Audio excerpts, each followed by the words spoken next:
Bagaimana jika orang Kristen selama hidupnya tidak pernah ke gereja atau jarang sekali beribadah, padahal sudah disidi dan dibaptis?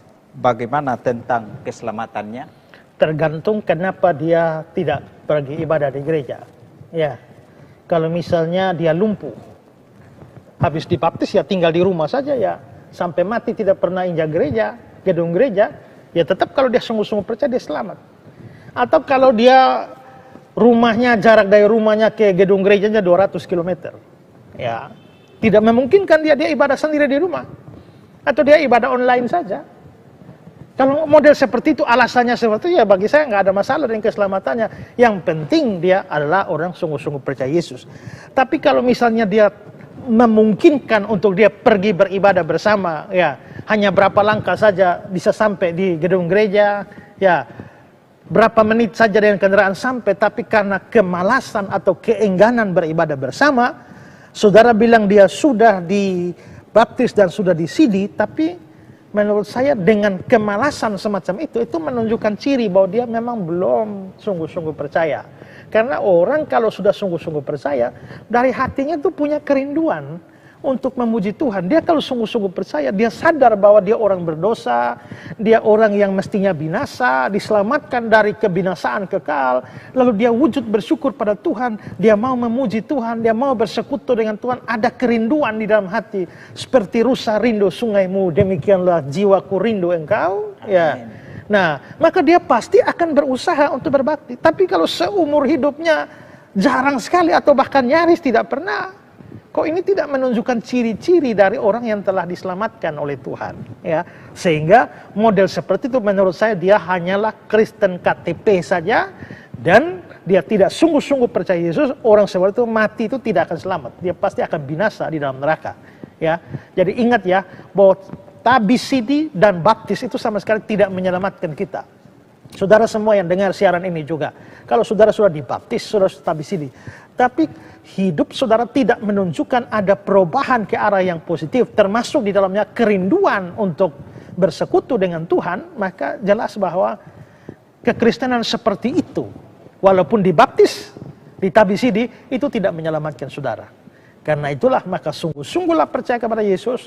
Kalau sudah terima Yesus sungguh-sungguh, maka ada perubahan di dalam hidup, ada kerinduan. Nah, kalau saudara pacaran sama orang tapi seumur hidup tidak pernah ketemu, ya, nah saudara 1000 kali bilang I love you bertubi-tubi pun orang tidak akan percaya. Ya, kalau you I love you bertubi-tubi, ya you ada kerinduan untuk ketemu. Kalau tidak ada sama sekali, nah terus bagaimana orang bisa percaya bahwa kau benar-benar cinta? Nah, demikian juga kita, orang yang sudah mengenal Yesus, mencintai Yesus. Tambah hari tambah cinta Yesus. Tapi datang gereja hanya, orang Kupang bilang tepat di tanggal 25 Desember saja, ya. Habis itu mulai dia hilang. Makanya pendeta Arab bilang kapal selam konvensional itu bisa menyelam di bawah air itu kira-kira 3 minggu. 3 minggu baru dia bisa keluar. Dia keluar di darat. Tapi Amerika membuat kapal selam yang lebih canggih yang bisa menyelam 3 bulan. Baru dia nongol. Tapi orang Kristen punya kapal selam lebih canggih, itu menyelam tuh 11 bulan baru dia keluar, ya. Jadi dia bisa muncul di bulan Desember, habis itu dia selam lagi, dia tunggu Desember berikut baru dia muncul lagi. Nah, itu lebih canggih kapal selamnya. Nah, kalau model seperti itu kan banyak kan. Coba hari Minggu gereja biasanya kosong-kosong saja, tapi coba kalau Natal sampai gereja buka tenda. Ya, kenapa? Karena banyak orang baru keluar dari persembunyiannya. Ya, habis itu mereka bersembunyi lagi atau tenggelam lagi. Ya, banyak kapal selam baru nongol.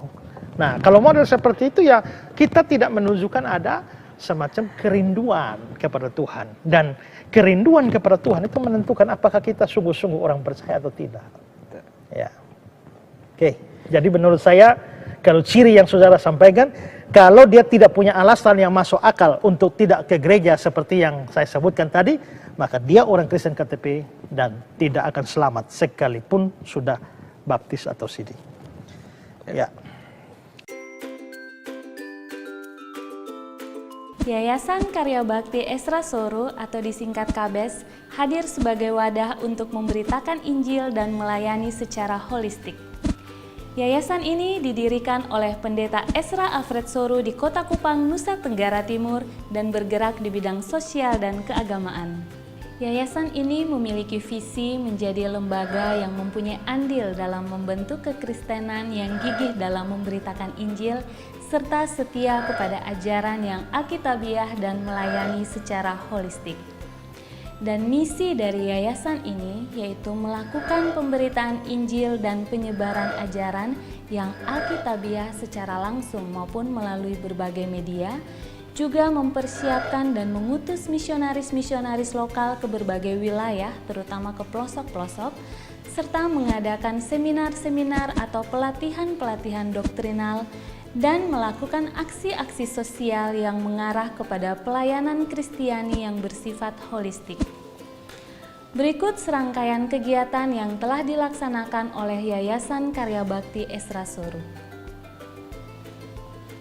Bagi saudara dimanapun berada yang rindu untuk mendukung pelayanan kami, khususnya melalui dukungan dana, maka saudara dapat menyalurkannya ke nomor rekening yang tersedia.